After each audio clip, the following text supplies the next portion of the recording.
बॉलिवूड अभिनेता सैफ अली खानवर मध्यरात्री अज्ञात आरोपीने चाकू हल्ला केलाय।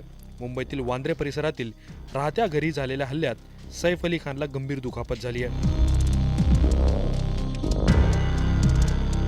लीलावती रुग्णालयात सैफवर उपचार सुरू असून त्याची प्रकृती स्थिर असल्याची माहिती समोर आली आहे। परंतु आता ज्या आरोपीने सैफवर मध्यरात्री चाकूने वार केले त्याचा सीसीटीव्ही व्हिडिओ समोर आला आहे।